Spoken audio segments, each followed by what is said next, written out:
بسم الله الرحمن الرحيم الحمد لله رب العالمين له النعمة وله الفضل وله الثناء الحسن صلوات الله البر الرحيم والملائكة المقربين على سيدنا محمد أشرف المرسلين وحبيب رب العالمين اللهم علمنا ما جهلنا وذكرنا ما نسينا وانفعنا بما علمتنا وزدنا علما وإنا نعوذ بك من حال أهل النار اللهم وفقنا لما تحبه وترضى وارزقنا الإخلاص لوجهك الكريم اللهم لا سهل إلا ما جعلته سهلا وأنت يا حي يا قيوم تجعل الحزن إذا شئت سهلا آمين أما بعد الله تبارك وتعالى dit dans le Coran honoré وَتَعَاوَنُوا عَلَى الْبِرِّ وَالتَّقْوَى وَلَا تَعَاوَنُوا عَلَى الْإِثْمِ وَالْعُدْوَانِ c'est-à-dire entraidez-vous pour les œuvres de bien et l'obéissance à Allah et ne vous entraidez pas pour le péché et la désobéissance à Dieu. Et on se rappelle la parole du prophète sallallahu alayhi wa sallam إِنَّمَا الْأَعْمَالُ بِالنِّيَّاتِ وَإِنَّمَا لِكُلِّ امْرِئٍ مَا نَوَى c'est-à-dire certes les bonnes œuvres ne valent que par les intentions et certes chaque personne a pour elle, c'est pourquoi elle a fait l'intention. Allah Ta'ala dit dans le Coran, en décrivant son prophète, le prophète Mohammed, alayhi salatu wassalam, وَمَا يَنْطِقُ عَنِ الْهَوَى إِنْ هُوَ إِلَّا وَحْيٌ يُوحَى ça veut dire, le prophète Mohammed, alayhi salam, il ne parle pas de sa tête dans la religion, mais il ne fait que transmettre une révélation de la part de Allah Tabaraka wa Ta'ala. Donc c'est un devoir sur chaque musulman, chaque personne responsable de prendre en considération également ce que le prophète a transmis. Dans le hadith honoré, le hadith sharif qui est confirmé du prophète alayhi salam, on prend du Coran et on prend également du hadith parce que c'est confirmé dans le hadith sahih que le prophète Mohammed alayhi salam il a dit Inna Jibril yanzilu alayya bi sunnati kama yanzilu alayya bil Coran. Ça veut dire certes Jibril il vient à moi avec la sunna tout comme il vient à moi avec le Coran, c'est-à-dire que le hadith qu'on appelle la sunna et le Coran également, et ben les deux ils sont par la révélation de Allah Tabaraka wa Ta'ala, le Coran et le hadith. Et dans la science du hadith, on nomme le hadith la sunna du prophète. Il y a des gens, subhanallah, et sur les réseaux, il y a beaucoup d'ignorants, des gens qui disent n'importe quoi. Et parce que beaucoup ils parlent sans science, ça c'est un grand péché. Ça c'est un grand péché. Dans des cours précédents, on avait mentionné que le Sahih al-Bukhari c'est le livre le plus sûr après le Coran. Ça, c'était parmi les savants du hadith. Dans le livre de Mustalah, la science du hadith, ils citent que le livre le plus sûr pour la majorité des savants, c'est le Bukhari. Certains ont dit que c'est Muslim. Et il y a divergence, mais la plupart, ils sont unanimes que la plupart del Bukhari, du Sahih al-Bukhari, eh ben, il est accepté, il est maqboul. Et il est sahih. Il y en a, ils m'ont dit quoi? Ils m'ont dit non, le plus sûr après le Coran, c'est la sunna. La sunna, tu la prends d'où? La sunna, c'est-à-dire le hadith. Le hadith, tu le prends d'où? Des livres de hadith. C'est quoi les livres de hadith? Le plus sûr parmi eux, c'est le Bukhari. Donc, ça veut dire que le plus sûr après le Coran, c'est le Bukhari selon la plupart des savants. Et certains ont dit que c'est le Sahih de Muslim. Mais les deux, ils sont unanimes que Al-Bukhari et Muslim, c'est parmi les plus forts livres de hadith. C'est pour ça que quand un hadith, il est rapporté par Al-Bukhari et par Muslim, on dit qu'il est muttafaqun alayh. C'est-à-dire que les savants sont unanimes, sont d'accord que ils sont des hadiths qui sont confirmés par le prophète Mohammed, confirmés du prophète Mohammed, alayhi salatu wassalam, comme beaucoup de hadiths qui sont rapportés également dans les livres Riyad as-Salihin qu'on fait actuellement. Babu fadli sahuri wa ta'khirihi ma lam yukhsha tulu' al-fajr. Donc An-Nawawi il a fait un chapitre, donc c'est le chapitre 221 du livre, chapitre le mérite du sahur et le fait de manger juste avant l'aube pendant le Ramadan et le fait de le retarder tant qu'on ne craint pas l'apparition de l'aube. Tant qu'on ne craint pas l'apparition de l'aube. À notre époque, il y a quelque chose qui a été mis en place qu'on appelle imsak dans le commun des gens, qui est le fait de prendre la précaution de ne pas manger jusqu'à la dernière minute avant l'aube, mais de s'arrêter de manger environ 10 minutes avant, ou un quart d'heure avant, ou 20 minutes avant. Ça commence à être adopté. Ça fait des siècles que les musulmans ils font preuve de précaution. Et même à l'époque de An-Nawawi, qui était il y a 600 ans, et ben lui il a carrément fait un chapitre dedans, il dit clairement, tant qu'on ne craint pas que l'aube se lève. Parce que si tu crains que l'aube se lève, ben dans ce cas-là, tu vas t'arrêter de manger de peur de manger alors que l'aube s'est déjà levée. Même si dans les hadiths prophétiques, c'est rapporté que les compagnons du prophète alayhi salam et le prophète lui-même, ils mangeaient des fois juste avant l'aube, mais vraiment juste avant l'aube. Parce que eux, il y avait le désert, il y avait pas toute la pollution lumineuse que tu vois aujourd'hui, la lumière des villes, etc. Par exemple ici en région parisienne, ou dans d'autres régions dans le monde où tu vas à Casablanca ou je sais pas moi, dans des villes à la Mecque, à Médine par exemple, la nuit il y a l'éclairage public. Donc tu vois pas l'aube qu'elle apparaît directement à l'horizon si c'était pas une zone désertique. Parce qu'il y a la pollution lumineuse des villes, ce qu'ils appellent la pollution lumineuse, tu as les lumières des villes au loin qui déjà font une nuée blanche à l'horizon. Donc ça t'empêche de voir l'apparition de l'aube dès qu'elle apparaît, dès le début de l'apparition de l'aube. En général, tu attends que l'aube, elle monte jusqu'à franchir au-delà de la lumière des villes, la nuit, pour que tu vois que l'aube, elle est réellement rentrée. Mais c'est rare maintenant aujourd'hui, ceux qui habitent dans des milieux urbains, qui voient l'aube apparaître dès le début, parce qu'il y a déjà des lueurs blanches à l'horizon à cause de la lumière des villes. C'est pour ça que beaucoup de gens maintenant aujourd'hui, quand ils font des calendriers musulmans, bien sûr à la base les calendriers sont basés sur l'observation qu'on a vu dans les cours précédents, et ben ils mettent une marge de sécurité avant l'aube et dit le mieux c'est que tu arrêtes de manger par exemple à telle heure, environ 20 minutes ou un quart d'heure avant l'aube véritable. Pourquoi ils mettent ça? Parce qu'aujourd'hui c'est devenu difficile dans beaucoup d'endroits urbains, urbanisés avec la lumière électrique et à la nuit, etc., de voir l'aube dès le début. Donc si quelqu'un il se bat juste à la minute près qui est marqué un calendrier, c'est possible de continuer à manger alors que l'aube est déjà levée. Alors pour la prière du soubor, c'est pas grave parce que si l'aube est déjà levée, bah, au moins tu es encore plus sûr que le soubor est dans son temps. Mais pour le ramadan, pas quelqu'un il continue à manger au dernier moment et qui mange alors que l'aube est déjà apparue en fait. Mais souvent dans les villes, on voit pas que l'aube est déjà apparue. Donc c'est pour ça que les savants ils ont dit dans ce cas-là, si tu crains que l'aube est déjà levée, eh ben tu manges pas au dernier moment. Tu t'arrêtes de manger un laps de temps, des minutes avant ce que tu penses être le temps d'apparition de l'aube, par crainte que tu es en train de manger alors que l'aube est déjà apparue. Et ça, c'est pas quelque chose qui a été inventé aujourd'hui, au XXIe siècle. Même An-Nawawi, dans son livre, il a dit Man lam yursha tulur al-fajr. Tant que tu crains pas la levée de l'aube, ça, tous les savants ils disent ça. Mais à l'époque du prophète, eux, ils craignaient pas que l'aube était déjà levée, parce qu'eux, ils voyaient clairement quand est-ce que l'aube, elle apparaît. Donc c'est là, faire attention aux propos de certains ignorants qui pullulent sur Internet ou dans les réseaux sociaux ou dans les cités en France ou parmi les jeunes, des gens qui n'ont pas appris la religion et qui pensent qu'ils ont appris et qui disent n'importe quoi. Ils disent, soit maintenant ils vont jusqu'à dire que c'est haram, soi-disant, ou que c'est bidra. Pour eux, tout ce qui est innové, tout ce qui n'existait pas à l'époque du prophète, ils disent c'est haram, de toute façon, pour eux. Et ils disent, soi-disant, que le fait de s'arrêter de manger 10 minutes avant l'aube ou un quart d'avant l'aube, que ça, il faut pas le faire, c'est haram, c'est bidra, ça se faisait pas à l'époque du prophète. Mais attends, mais depuis quand?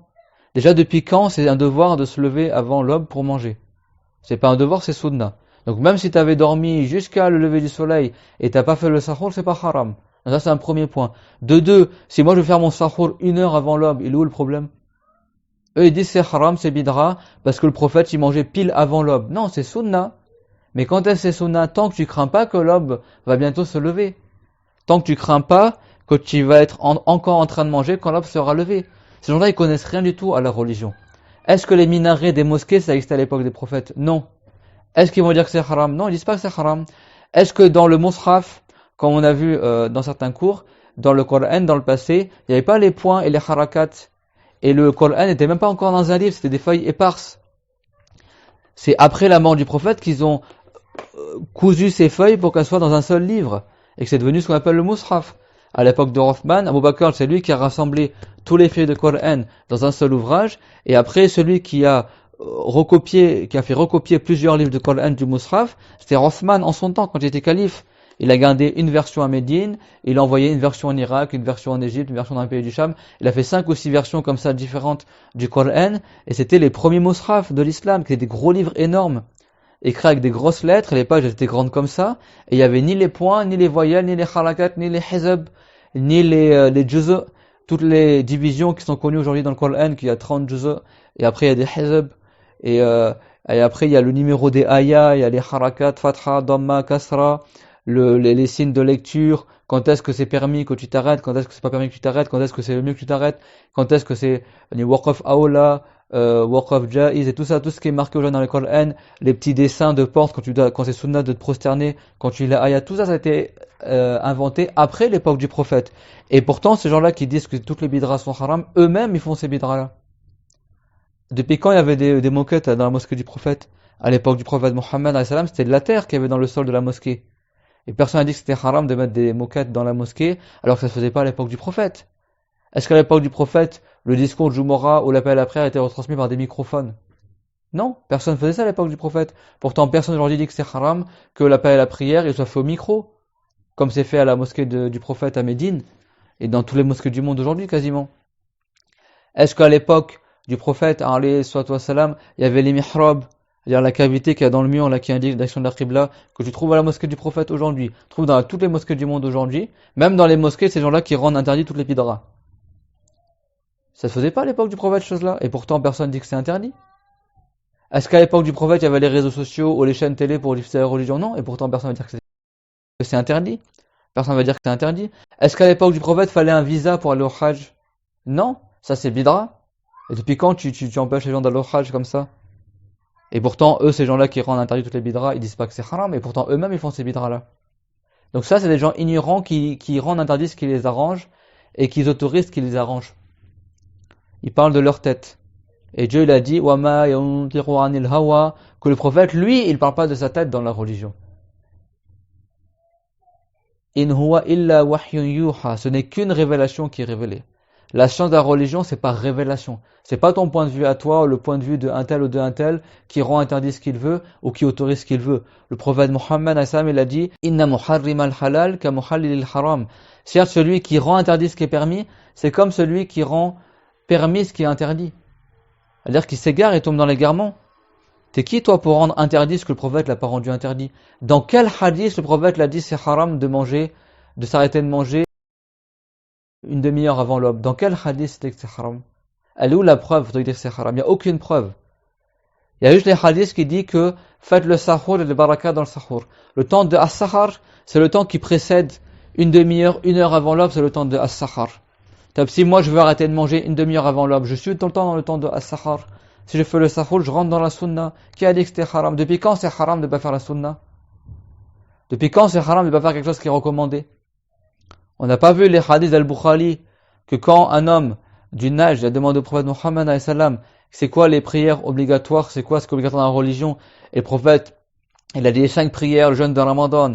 Et quand j'ai demandé est-ce qu'il y a autre chose à faire que cela, il a dit non, sauf si tu fais des actes recommandés. Illa an tatawwa'.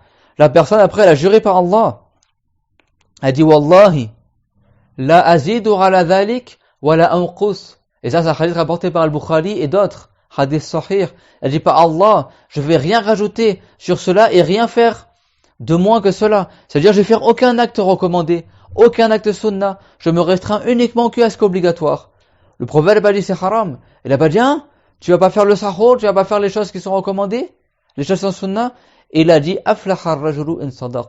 Cette personne-là, il aura la victoire dans de là s'il était véridique. Et parmi les choses sunna, il y a le sahur. C'est même pas un devoir de faire le sahur. Eux non seulement ils disent pas que ça, mais en plus ils disent quoi? Ils disent c'est haram que tu fasses ton sahur trop tôt, soi-disant. Que tu le retardes pas juste avant le soubor. Attends, mais le sahur, il est même pas obligatoire à la base. Et même si tu faisais pas le sahur du tout, tu tomberais pas dans le haram. Eux, ils disent c'est haram que tu fasses ton sahur trop tôt. Tu le fais pas trop tard, juste avant le soubor. Mais attends, mais si c'était haram, et que ce serait un devoir dans l'absolu de faire ton sahur juste avant le soubor, alors pourquoi An-Nawawi lui-même, il a dit ma lam yukhsha tulur al-fajr? Tant qu'on ne craint pas que l'aube se lève. Parce que si tu crains que l'aube se lève, eh ben là c'est haram de continuer à manger.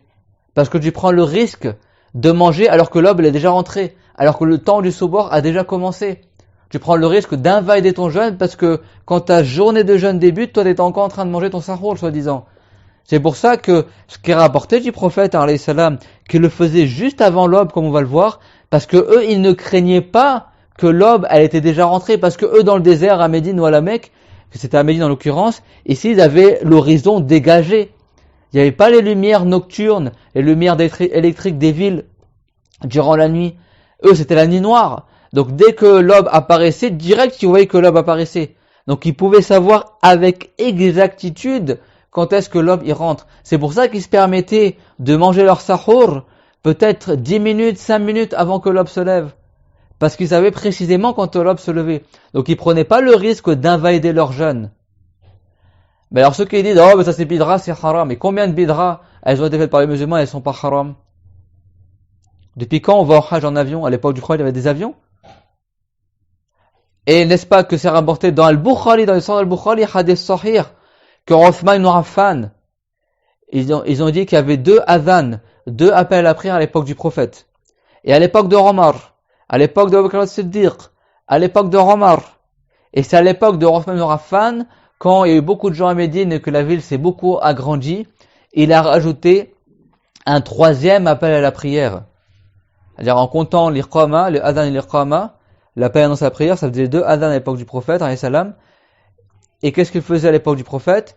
Il faisait l'appel à la prière quand l'imam il était monté sur le minbar. Mais quand il y avait beaucoup de gens qui sont été à Médine à l'époque de Rothman, de sorte que ça prenait du temps pour que les gens viennent à la mosquée, et ben il a rajouté un appel à la prière à l'entrée du temps du Dhuhr. Donc du coup il faisait l'appel à la prière à l'entrée du temps du Dhuhr, après il refaisait l'appel à la prière quand l'imam est sur le minbar, et après il faisait l'iqama et après il faisait le Jumu'ah. À l'époque du prophète, alayhi salam, à l'époque de Abu Bakr as-Siddiq, radiyallahu anhu, et à l'époque de Omar ibn al-Khattab, qui étaient les meilleurs des compagnons, les meilleurs saints de l'humanité, à leur époque avec deux appels à la prière. Quand le temps du Dhuhr est rentré, ils faisaient pas l'appel à la prière le jour du vendredi, ils appelaient à la prière quand l'imam monte sur le minbar. Et après ils faisaient l'iqama quand peu de temps après. Rothman, il a vu que les gens, ils n'ont pas tous le temps de venir à la mosquée, parce qu'il y avait beaucoup de monde et la ville s'était beaucoup agrandie. Il a dit, moi je rajoute un troisième appel à la prière, qui sera l'appel à la prière quand le temps du Dhuhr y rentre. Et ça c'est dans Al-Bukhari, que l'appel à la prière était deux adhan à l'époque du prophète de Abu Bakr et de Omar, et que Rothman ibn Affan zada adhanan thalisan yawm al-Jumu'ah, que Rothman ibn Affan, il a rajouté un troisième appel à la prière, un troisième adhan, troisième appel à la prière le jour du vendredi. Et ça c'est une bidra qui se faisait pas à l'époque du prophète. Et les bonnes bidras, elles sont pas uniquement restreintes à l'époque des compagnons. N'est-ce pas que Omar ibn Abdel Aziz, en 82 l'hégire, donc c'était un tabi'in, après l'époque des compagnons, lui il a inventé les minarets et les mihrabs dans les mosquées. Et qu'après lui, comme Ibn Sirin et d'autres, ils ont inventé les shadda, les hamza, les harakat dans le Coran. Abul Aswad Douali également, il a inventé la science de la grammaire, qui était élève de l'imam Ali ibn Abi Talib. Et la terminologie des hadiths sahih, hasan, da'if, etc., que ces mêmes gens qui disent que toutes les bidras sont haram, eux-mêmes les utilisent, c'est aussi une bidra. À l'époque du prophète, on ne parlait pas de hadith sahih, de hadith hasan. Durant le vivant du prophète Mohammed, les hadiths n'avaient même pas été écrits. Le prophète, il avait interdit aux compagnons d'écrire les hadiths pour pas que ça se mélange avec le Coran. C'est après le décès du prophète et que la révélation a arrêté de descendre, la révélation du Coran, que là, après les compagnons, ils sont mis à écrire les hadiths après la mort du prophète pour pas que ce soit perdu. Parce que là, il n'y avait plus le risque que ce soit mélangé avec le Coran. Et dans Al-Bukhari également, c'est rapporté que le prophète, peu avant de mourir, il avait voulu dicter certaines choses aux compagnons. Certaines choses qui étaient relatives au roi de Perse, etc. Et que Omar al-Khattab, il est intervenu, il dit, Ya Rasulallah, yakfina al-Qur'an, ô Messie d'Allah, il nous suffit le livre de Allah. En gros, il a demandé au prophète qu'on n'écrive pas cette chose qui avait été révélée. C'était pas une chose qui était parmi les lois de l'islam. C'était une information concernant certains rois de Perse, etc., des choses qui allaient se passer dans le futur. Et Omar, il a proposé au prophète qu'il ne l'écrive pas. De peur, Omar, la crainte de peur qu'après ces feuillets, si après ils viennent entre les mains de personnes mal intentionnées ou peu savantes, qui croient que c'est du Coran, parce que c'était écrit à l'époque du prophète, avec la même écriture que le Coran. Parce qu'à cette époque-là, ils écrivaient en calligraphie koufique, des grosses lettres, et il n'y avait pas les distinctions comme aujourd'hui, Khat Nasser, Khat Furus, etc., Khat Ruqa. Ils écrivaient tous de la même manière. Et puis c'était pas avec les manières de faire comme dans le Coran, avec les harakat, etc. Donc on pouvait confondre que c'était du Coran. Donc Omar, il a proposé au prophète qu'on n'écrive pas ces choses-là, qu'ils soient pas écrits sur des feuillets, de peur que ça se mélange avec le Coran. Et le prophète, il a accepté. Du coup, ils n'ont pas écrit ces informations-là sur des feuilles. Mais après la mort du prophète, les compagnons, ils ont écrit les hadiths du prophète. Mais ça se faisait pas durant son vivant, ça. Et le Coran, il a été rassemblé qu'à l'époque de Othman ibn Affan, en tant que mushaf. Et ça, c'est des bidras. Et il y a des bidras qui ont été faites après l'époque du salaf aussi. Et jusqu'à aujourd'hui, il y a des bidras qui se font. Le Coran, les logiciels de prière ou de temps des prières, et les calendriers basés sur le calcul, ça se faisait pas à l'époque du prophète. Les calendriers se faisaient pas à l'époque du prophète. Ils sont basés sur le calcul et l'observation. Et à la base, pour les prières, on se base pas sur le calcul, mais sur l'observation visuelle. Inna khiyara ibadillahi alladhina yura'una ash-shamsa wal qamara adillatan li dhikrillah. Le prophète il a rapporté de lui, il a été rapporté de lui, comme c'est rapporté par Al-Hakim dans Mustadrak et d'autres, que les meilleurs esclaves d'Allah, les esclaves vertueux, sont ceux qui se basent sur l'observation du soleil, de la lune et des ombres pour faire la prière. Les dhikrillah, c'est-à-dire la prière ici. Dhikrullah. Dhikrullah, des fois, ça veut dire la science. Le livre de Allah, on l'appelle Dhikrullah. Le dhikr, livre révélé. Fas'alu ahla dhikri in kuntum la ta'lamun. Je l'ai dit, demandez alors aux gens du dhikr si vous ne savez pas. Dire aux gens de science, aux gens du livre, d'abord ceux qui ont le livre, qui connaissent l'interprétation du Coran. Également la science de la religion. Le prophète, il a dit Idha maraltum bi riyadil jannah falta'u, si vous passez par le jardin du paradis, alors prenez-y place. Et les compagnons ont dit Wa ma riyadul jannah ya Rasulallah, c'est quoi les jardins du paradis, ô messager de Allah? Il dit Hilaq al-dhikr, ce sont les assemblées de dhikr, les assemblées de science.